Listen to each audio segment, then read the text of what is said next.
बिहार शिक्षक भर्ती की तैयारी करने वाले सभी अभ्यर्थियों का स्वागत करता है द मास्टर, आपका अपना यूट्यूब चैनल। तो इस वीडियो लेक्चर में हम लोग विज्ञान का एक बेहतरीन प्रैक्टिस सेट सॉल्व करने वाले हैं। यह प्रैक्टिस सेट किन लोगों के लिए महत्वपूर्ण है, पहले उस पर हम लोग चर्चा कर लेते हैं। तो बिहार शिक्षक भर्ती में यदि आप लोगों ने 6 से 8 में गणित और विज्ञान इस विषय का चुनाव किया है तो आपको पता है आपका जो सब्जेक्ट का पेपर होगा 80 नंबरों का, उसमें लगभग 40 नंबरों की विज्ञान आने वाली है। तो ऐसे सभी अभ्यर्थियों के लिए यह वीडियो एक रामबाण वीडियो है।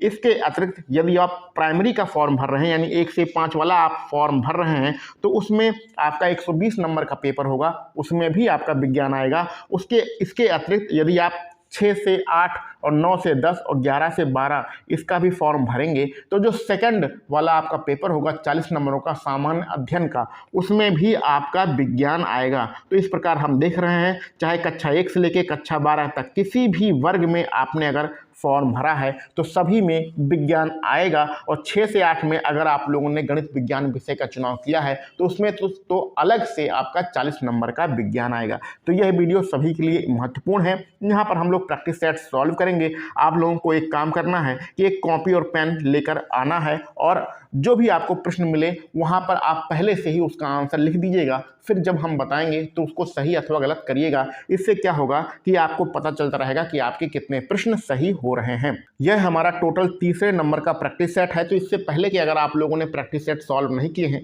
तो जाकर उसे सॉल्व कर लीजिएगा। तो चलिए फटाफट अपने प्रैक्टिस सेट को सॉल्व करते हैं। ये आगे के जो प्रश्न हैं ये गणित वाले प्रश्न हैं, इनको हम लोग अलग से वीडियो बनाएंगे, गणित की अलग से वीडियो बनेंगे तो वहाँ पर हम लोग सॉल्व करेंगे। अपने हम लोग 41 नंबर के प्रश्न पर आते हैं और अपने विज्ञान के प्रश्नों को सॉल्व करते हैं। तो भैया प्रैक्टिस सेट लगा रहे हैं, डिटेल में किसी की व्याख्या नहीं करेंगे। आप लोग जिस भी किताब से पढ़ रहे हो, लूसेंट हो, अरिहंत हो, परीक्षा वाणी हो, जो भी किताब आपके पास है उससे आपको डिटेल में पढ़ना है और यहाँ आकर आपको प्रैक्टिस सेट लगाना है, जिससे आपको पता चलता रहे कि आपकी तैयारी कैसे चल रही है। ठीक है। और वीडियो को लास्ट में आपको बताना है कि टोटल 40 प्रश्नों में आपके कितने प्रश्न सही हो रहे हैं।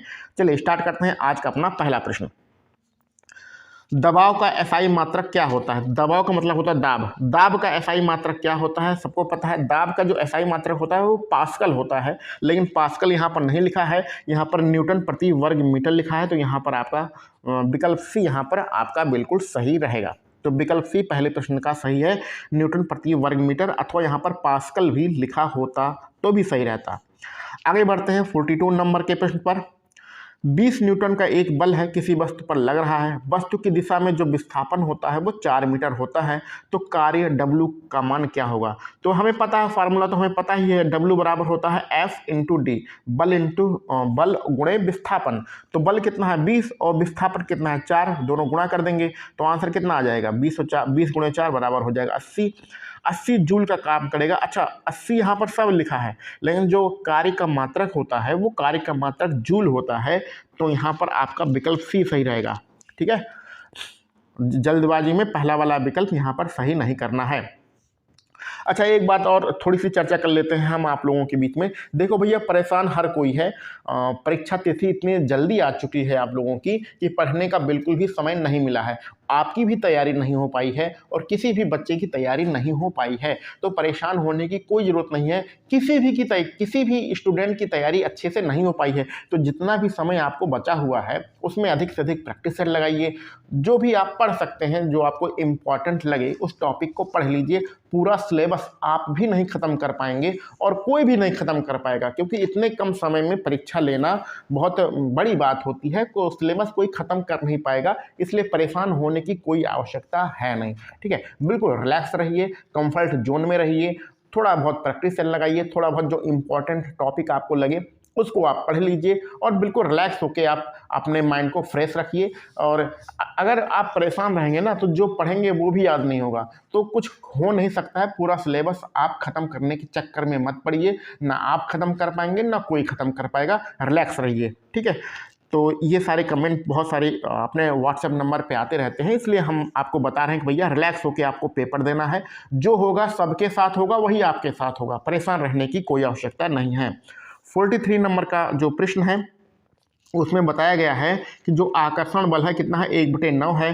तो दोनों पिंडों के निकाय के बीच की दूरी क्या होगी? तो देखो इसका एक फार्मूला होता है जैसे कि F1 और बटे F2। तो बराबर जो होता है वो होता है R2, R2 ऊपर होता है, R1 नीचे होता है, ठीक है। और इसका क्या होता है भैया, इसका होता है हमारा इसका होता है वर्ग। तो इसमें जब फार्मूला रखेंगे F1/F2 की जहाँ पर 1/9 रखेंगे, तो ये जो आप निकालेंगे, सॉल्व के इसको कर लीजिएगा, यहाँ पर जगह नहीं है सॉल्व करने के लिए। तो R2 बराबर आ जाएगा 3R1, यानी कि कितनी इसके बीच की दूरी है, 3 गुनी दूरी है। R1 से ये 3 गुनी दूरी पर स्थित है, तो यहाँ पर आंसर आएगा 3 गुना। तो 3 गुना कहाँ पर है, 3 गुना पहले ही विकल्प में है, तो ये आपका सही रहेगा, ठीक है। फार्मूला बता दिया है, कुछ करना नहीं है, इधर उधर त्रियक गुणा करके आप आराम से निकाल सकते हैं, ठीक। चलो आगे बढ़ते हैं 44 नंबर के प्रश्न पर। पानी का क्वथनांक बिंदु केल्विन पैमाने पर कितना होता है। आसान प्रश्न है ये, 373 केल्विन होता है, विकल्प सी यहाँ पर सही रहेगा। 45 नंबर पर चलते हैं। इसमें आपको एक फार्मूला बताना है कि किसी वस्तु के संवेग परिवर्तन की दर बल की दिशा में आरोपित असंतुलित बल के समानुपाती होती है। इस नियम को हम लोग क्या कहते हैं। तो ये गति का दूसरा नियम है। तो गति का दूसरा नियम कहाँ पर है, विकल्प सी में है, न्यूटन की गति का दूसरा ये नियम है ये, ठीक है। चलो आगे बढ़ते हैं। यदि किसी गतिमान वस्तु पर कोई बल आरोपित नहीं है तो किसके कारण रुक जाती है। तो जैसे सड़क पर हम कोई गेंद जब लुढ़काते हैं तो थोड़ी दूर जाकर वह रुक जाती है। ऐसा क्यों होता है, क्योंकि उसमें गेंद में और सड़क के बीच में घर्षण बल काम कर रहा होता है, ठीक है। चलो आगे बढ़ते हैं। इसमें कथन दिया गया है, इसको पढ़ना है, कौन सा सही है कौन सा गलत है।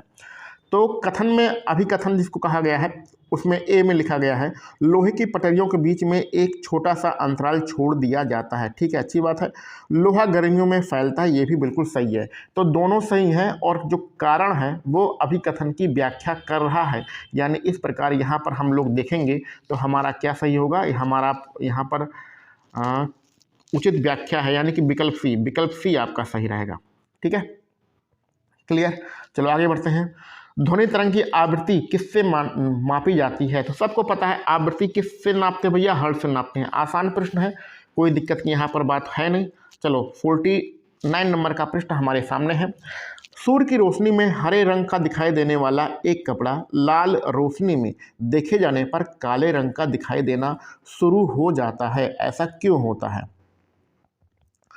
ऐसा इसलिए होता है क्योंकि जो कपड़ा लाल रंग की तरंग आयाम को पूर्णतः अवशोषित कर लेता है। तो पहला वाला विकल्प आपका यहाँ पर लिखा गया है वो बिल्कुल सही है।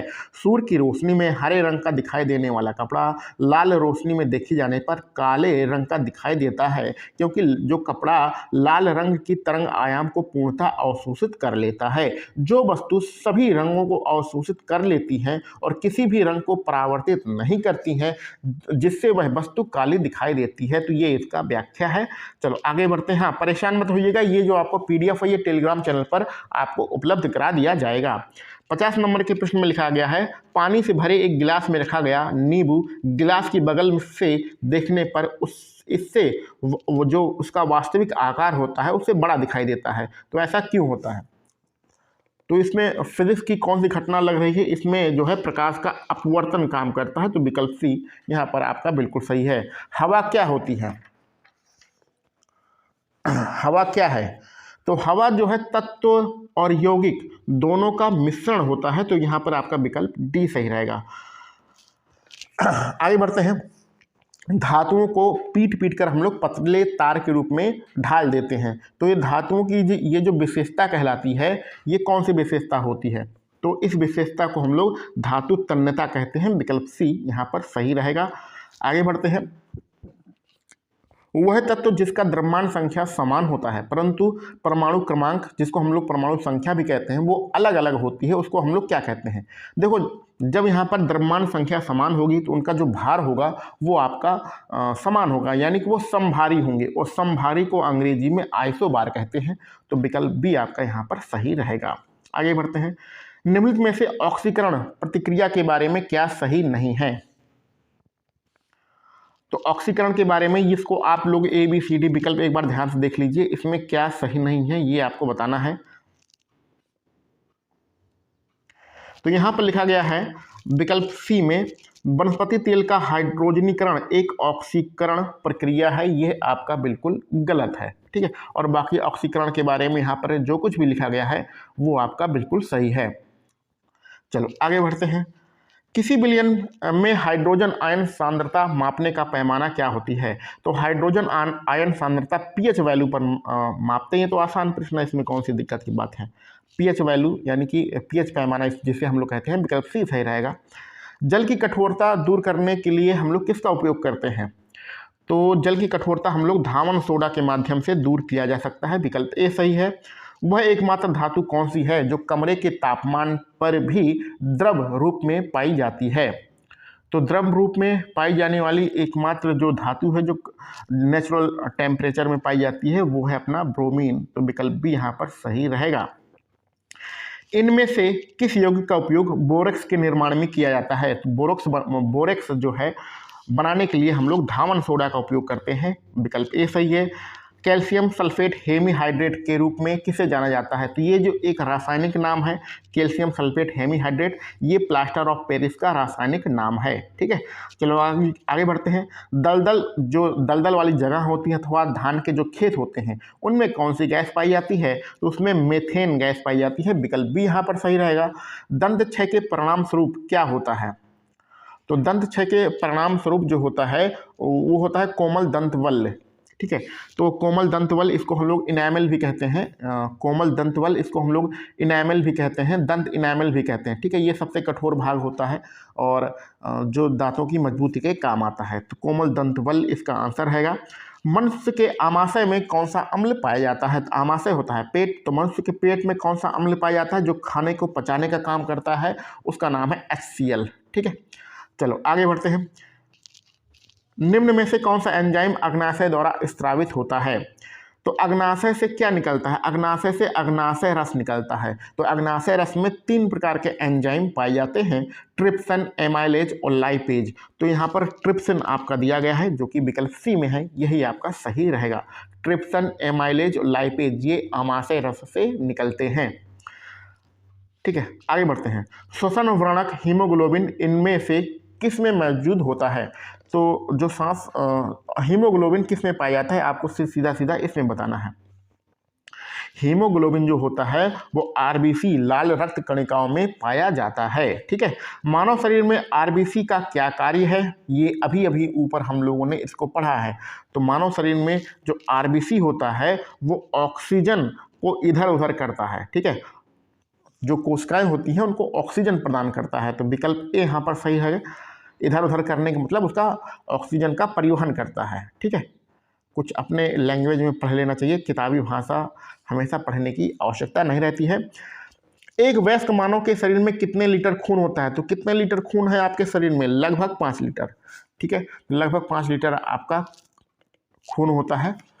आगे बढ़ो अगले प्रश्न पर। मानव मस्तिष्क का कौन सा भाग उल्टी की अनैच्छिक क्रिया को नियंत्रित करता है? उल्टी मतलब कभी कभी हमें कोई गंदी चीज़ देख लेते हैं तो क्या हो जाता है भैया, उल्टी आ जाती है। तो उल्टी हम करना नहीं चाहते हैं लेकिन उल्टी ज़बरदस्ती आ जाती है। तो इसको नियंत्रित कौन कर रहा है? इसको नियंत्रित कर रहा है पश्च मस्तिष्क, विकल्प भी यहाँ पर सही रहेगा। मानव नेत्र की रेटिना पर जो प्रतिबिंब बनता है वो किस प्रकार का होता है?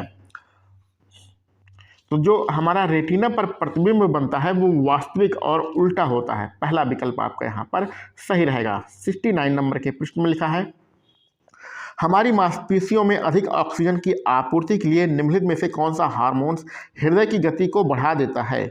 तो हृदय की गति को बढ़ाने वाला जो हार्मोन्स है उसको हम लोग एड्रेनालाइन हार्मोन्स कहते हैं, विकल्प डी यहाँ पर आपका सही रहेगा। आगे बढ़ते हैं। साइनोकोबाल्मिन, तो ये एक विटामिन होता है, इसका कौन सा विटामिन है ये आपको बताना है। साइनोकोबाल्मिन इसको हम लोग B12 कहते हैं। ठीक है, तो ये आपका B12 आ जाएगा। ठीक, B6 क्या होता है? पायरिडॉक्सिन होता है। B2 जो होता है राइबोफ्लेविन होता है और B1 तो आपको पता है ये थायमिन होता है। तो इनका सारे नाम भी आपको याद भी होना चाहिए। आगे बढ़ते हैं। निम्नलिखित में से किसकी कमी से वर्णांधता और कमजोर दृष्टि की समस्या होती है? तो यानी आंखें कमजोर हो जाती हैं, हम लोग अंधे हो जाते हैं, ये सब किसके कमी से होता है भैया? सबको पता है, आपको गाजर खाना चाहिए, पपीता खाना चाहिए, विटामिन ए की कमी से ये होता है। आगे बढ़ते हैं। निम्नलिखित में से कौन सा एक जीवाणु जनित रोग है? तो जीवाणु जनित जो रोग है उसका नाम है डिप्थीरिया, विकल्प डी यहाँ पर आपका सही है। ये जीवाणु से होने वाला रोग है। पक्षियों का अध्ययन क्या कहलाता है? तो पक्षियों का जो अध्ययन होता है ऑर्निथोलॉजी कहलाता है। ऑर्निथोलॉजी आपका विकल्प डी में है। ठीक, चलो आगे बढ़ते हैं।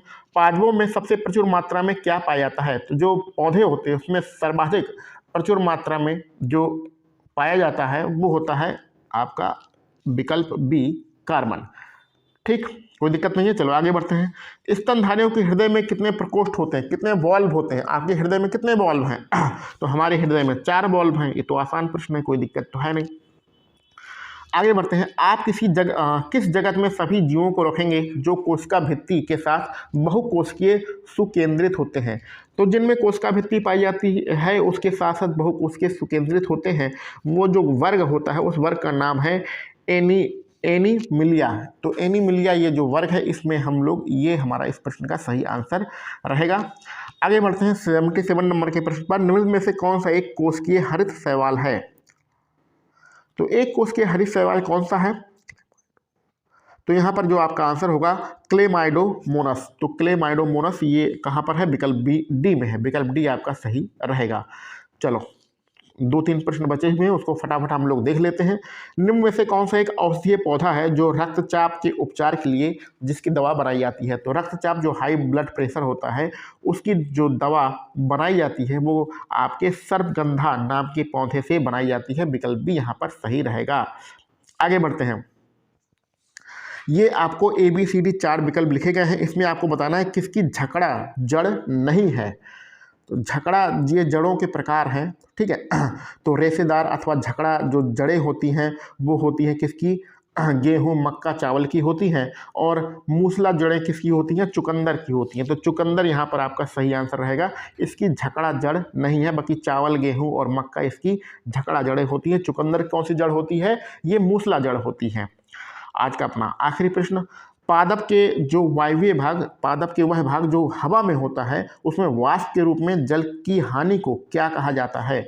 तो वाष्प के रूप में जो जल पौधों से बाहर निकल जाता है उसको हम लोग वाष्पोत्सर्जन कहते हैं। यहाँ पर आपका विकल्प बी बिल्कुल सही रहेगा। तो इस प्रकार 40 प्रश्न हम लोगों ने खत्म कर लिए हैं। इन 40 प्रश्नों में आपके कितने प्रश्न सही हो रहे हैं कमेंट बॉक्स में जरूर बताइएगा। और हाँ, फिर से आपको बता रहे हैं, परेशान होने की कोई भी आवश्यकता नहीं है। जितना आपको पढ़ने के लिए समय मिला है उतना ही समय दूसरों को भी मिला है। तो अधिक से अधिक प्रैक्टिस सेट लगाइए। जो इम्पोर्टेंट टॉपिक आपको लग रहे हैं उनको एक बार अच्छे से पढ़ लीजिए। और पूरा सिलेबस खत्म कोई नहीं कर सकता है, बहुत बड़ा सिलेबस है। पूरा सिलेबस इतने कम समय में कोई भी नहीं खत्म कर सकता है। तो इसलिए सिलेबस खत्म करने के पीछे बिल्कुल भी मत भागिए। जो भी पढ़ सकते हैं पढ़िए, बिल्कुल रिलैक्स होकर पेपर देने जाइए। तो कमेंट बॉक्स में जरूर बताइएगा आपको ये प्रैक्टिस सेट कैसा लग रहा है। चलिए मिलते हैं हम लोग अगले किसी वीडियो लेक्चर में। आप सभी लोगों को वीडियो देखने के लिए बहुत बहुत धन्यवाद।